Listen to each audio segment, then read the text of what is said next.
Hello అందరూ ఎలా ఉన్నారు? నేనైతే చాలా బాగున్నానండి. మీరందరూ ఎలా ఉన్నారో కామెంట్ చేయండి. Welcome back to my channel రమ్యాస్కి. నేను ఒక చిన్న టాపిక్ అయితే చెప్పబోతున్నాను. అది ఏంటి అంటే పర్సనల్ ఫైనాన్స్. మన పర్సనల్ ఫైనాన్స్ అనేది ఏ విధంగా మనం బడ్జెట్ వేసుకోవాలని చెప్పి ఒక వీడియో అయితే అంటే నేను కొంచెం నాకు న్యూ ఇయర్ వస్తుంది, కొత్త సంవత్సరం స్టార్ట్ అవుతుంది. ఈ సంవత్సరం ఎలాగో నడిచిపోయింది, నెక్స్ట్ ఇయర్ అన్నా కొంచెం బాగుండాలి అని అనుకుంటాం కదా. దానికోసం అని చెప్పి ఈరోజు నేను కొన్ని విషయాలు అయితే రాసుకున్నాను. పర్సనల్ ఫైనాన్స్ ఎలా పెట్టుకోవాలి, నేను ఎలా మెయింటైన్ చేసుకోవాలి, ఇంట్లో ఎలా రన్ చేయాలి అన్నట్టుగా అయితే రాసుకున్నాను. అది ఏంటి అనేది మీ అందరితోనే షేర్ చేసుకోవాలనిపించి వీడియో అయితే షూట్ చేశాను. మీకు కూడా యూజ్ ఉంటే తప్పకుండా మీరు కూడా ఒక్కసారి ఈ వీడియో చూసి ఇది ఫాలో అవ్వండి. ఫాలో అయితే కనుక కొంచెమన్నా నెక్స్ట్ ఇయర్ మనం మంచిగా ఉండగలుగుతాం అనేది నా అభిప్రాయం అన్నమాట. అయితే ఇక్కడ నేను ఫస్ట్ మన శాలరీ ఎంత అనేది చూసుకోవాలి. నేను జాబ్ చేయట్లేదు, హౌస్ వైఫ్ని. మా హస్బెండ్ శాలరీ చూసుకుంటాను. మీరు జాబ్ చేస్తే కనుక మీ శాలరీ ఎంత అనేది చూసుకోండి. ఆయనకి నేనేం చెప్పక్కర్లేదు, ఆయనంతా ఫుల్ ప్లానెడ్గానే ఉంటారు. కాకపోతే ఆయన దగ్గర నుంచి నేను ఎప్పుడైనా ఎంతన్నా తీసుకుంటే దాన్ని నేను ఎలా సేవ్ చేసుకోవాలి అనే దానికోసము కొన్ని టైమ్స్లో నేను ఆయనకి అడ్వైజ్ ఇవ్వటానికి ఉంటుందన్నమాట. ఇలా చేయొద్దండి, ఇలా చేయండి అని చెప్పడానికి ఉంటుంది. దానికోసం అని చెప్పి నేనైతే రాసుకున్నాను. మీ అందరితోని పాయింట్ టు పాయింట్ నేను షేర్ చేసుకుంటాను. 5 మెయిన్ పాయింట్స్ అయితే నేను ఇందులో రాసుకున్నానండి. 5 మెయిన్ పాయింట్స్ అనమాట. ఫస్ట్ థింగ్ ఏంటంటే శాలరీ ఎంతో చూసుకోవాలి. మనం ఎంత సంపాదిస్తున్నామో ఫస్ట్ మనం అర్థం చేసుకోవాలన్నమాట. అంటే 10,000 అయితే 10,000, 20, 30 అలా మనం ఎంత సంపాదించగలుగుతున్నామో అది మనం అర్థం చేసుకోవాలి. తర్వాత నెలకు ఒక బడ్జెట్ వేసుకున్నాం అనుకోండి, మీకు ఈజీగా ఉంటుంది. ఫస్ట్ థింగ్ మనం చేయవలసింది బడ్జెట్ ప్లానింగ్ అనమాట. First point budget planning. Second point వచ్చి ఖర్చులు. మనము దేనికి ఎంత ఎలా ఖర్చు పెడుతున్నామో, ఇది అవసరమా అవసరం లేదా అని చెప్పి ముందు ఒక ప్లాన్ అయితే వేసుకోవాలి. నా వరకు అయితే ఇది అవసరం ఉంటేనే ఈ వస్తువు తీసుకోవాలి, అవసరం లేదు అనుకుంటే ఆ వస్తువు తీసుకొని అవసరం లేదు, ఆ పని కూడా మనం చేయొద్దు.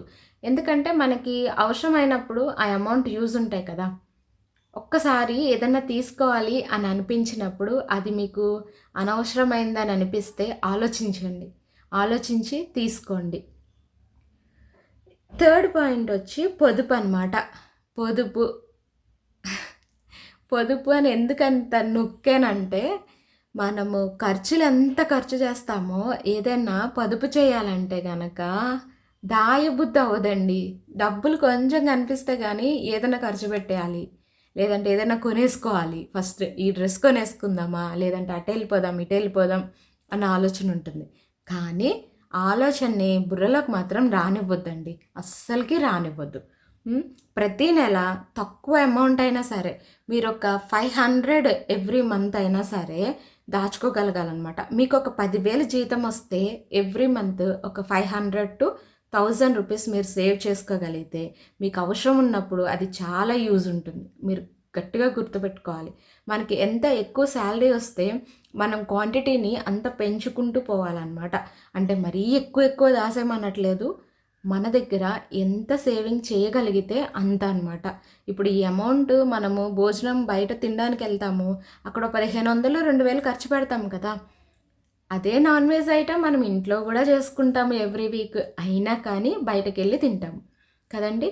అలాంటివి మానేసుకుంటే మనము వీక్లీ వన్స్ వెళ్ళేదేదో మంత్లీ ట్వైస్ వెళ్తే గనక వీక్లీ వన్స్ వెళ్ళే అమౌంట్ని సేవ్ చేసుకోగలుగుతాము.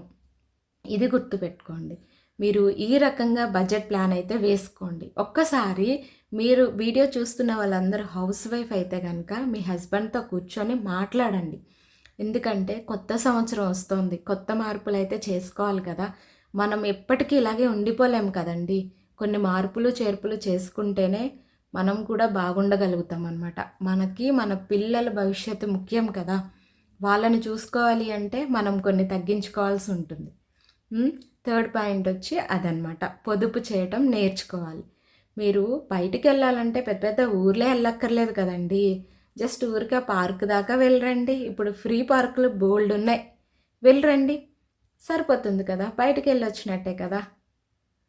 ఆలోచించండి ఒకసారి దాని గురించి. అయితే ఫోర్త్ పాయింట్ వచ్చి డబ్బుల్ని మనం ఎలా పెంచుకోగలుగుతాం అంటే, మనం పొదుపు చేయటం థర్డ్ పాయింట్.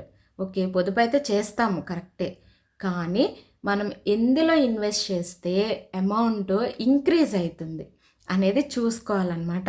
ఇది యూజ్ ఉంది, మీకు మంచిది, ఈ పని అయితే మంచిది, ఇందులో మనము ఇంక్రీజ్ చేసుకోగలుగుతాం అమౌంట్ అంటే తప్పకుండా మీకు నమ్మకం ఉంటే, మీరు వాళ్ళకి బాగా పరిచయం అయితే కనుక మీరు ఎలా అయినా సరే అమౌంట్ అందులో పే చేయండి, కట్టండి ఫస్ట్. ఉంటాయి కదండి ఏవో చిన్న చిన్న, అంటే నాకు అంత కరెక్ట్గా తెలియదు కానివ్వండి, పోస్ట్ ఆఫీస్లో ఉంటాయి, ఇంకానేమో చిట్ ఫండ్స్ ఉంటాయి, ఇంకా చాలా ఉంటాయి కదా, అలాంటి దాంట్లో కట్టి చూడండి. బట్ ముఖ్యంగా గుర్తుపెట్టుకోండి, నమ్మకం ఉండి మన డబ్బులు సేఫ్ అని అనుకున్న చోట మాత్రమే మనం దాచుకోగలగాలన్నమాట.